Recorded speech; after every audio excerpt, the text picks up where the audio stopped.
রাত্রে ঘুমায় রয়েছে, ঘুমানোর পরে এসিটা হঠাৎ ব্লাস্ট হয়ে মানে ভিতরে একটা বোম যেমন ফুটলে যে অবস্থা হয় না ওরকমের মতো আর কি বিস্ফোরণ হয়েছে। তো আমার ভাই বেটা, ভাই ভাবি, হ্যাঁ পর আর একটা ভাই বেটা, 3-4 জনেরই মনে করেন পুরা গুরুতর অবস্থা। তাদের মনে করেন এখন এই যে এই ভিতরে আছে, পুরো শরীর পুড়ে গেছে।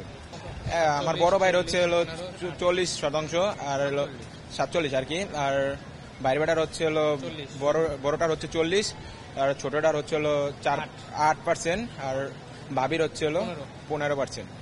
গ্রামের বাড়ি হচ্ছে মাদারীপুরে, মানে দীর্ঘ প্রায় 3 বছর যাবত এই বাসায় থাকে। উনি হলো ঢাকা আদিপুর মোতালেব প্লাজায় মোবাইল ফিক্সারে মোবাইলের জব করে। কথা যে এই এসিটা সার্ভিস দেওয়া হয়েছে, তারপরও তাদের এসিতে এরকম একটা বাজে সার্ভিস দিল কেন, এটা আমার আপনাদের কাছে অনুরোধ যে তাদের এসিতে এরকম একটা বাজে সার্ভিস দিল কেন। যতদূর শুনেছি যারা প্রত্যক্ষদর্শী যারা ছিল ওনারা বলছে যে ওনারা বিকট আওয়াজ পেয়ে তারপরে সবাই গিয়ে দেখে যে সবাই দগ্ধ অবস্থায়।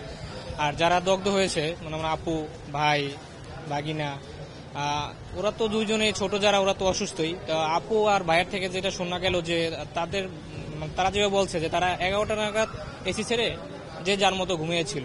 রাত 1-1:30 নাগাদ হঠাৎ করে একটা বিস্ফোরণে তাদের ঘুম ভাঙে, আর ঘুম ভেঙেই দেখে যে রুমে এখানে সেখানে আগুন জ্বলতেছে, সারা শরীর দগ্ধ। তারপরে বাইরে বের হয়েছে, ওনারা নিজেরাই বাইরে বের হয়েছে। বাইরে বের হয়ে ভাইয়া, আপু আবার ভাইয়ের গায়ে পানিও ঢেলে দিছে। তো ততক্ষণ আগে আর যখন আওয়াজ হয়েছে তখন বাইরে থেকে লোকজন এসে ওদেরকে উদ্ধার করছে আর কি। এখন ডাক্তার এখনো তো আসে নাই, ওনাদের বিভিন্ন টেস্ট চলতেছে। অবস্থা বেশি একটা ভালো না, প্রায় 50% মতো পুড়ে গেছে শরীর, কারো 40%, কারো 15%, এভাবে বাজে অবস্থা। 2টা নাগাদ একই পরিবারের 4 জন রোগী এসছে। তারা এসি বিস্ফোরণের মাধ্যমে অগ্নিদগ্ধ হন এবং পরিবারের যিনি পুরুষ ওনার হচ্ছে 47% পুড়েছে এবং যিনি নারী আছেন ওনার হচ্ছে 15% পুড়েছে এবং 2 জন শিশু আছে। একজন শিশুর 40% পুড়েছে এবং একজনের হচ্ছে 8% পুড়েছে। আমরা সকলকেই ভর্তি রেখেছি, একজনের 7 বছর এবং একজনের 6 বছর। আর যাদের মেজর বার্ন হয়েছে ওনাদেরকে আমরা এসডিইউতে শিফট করে চিকিৎসা চলমান রেখেছি। আর বাকি যে 2 জনের মাইনর বার্ন তাদেরকে আমরা কেবিনে শিফট করছি।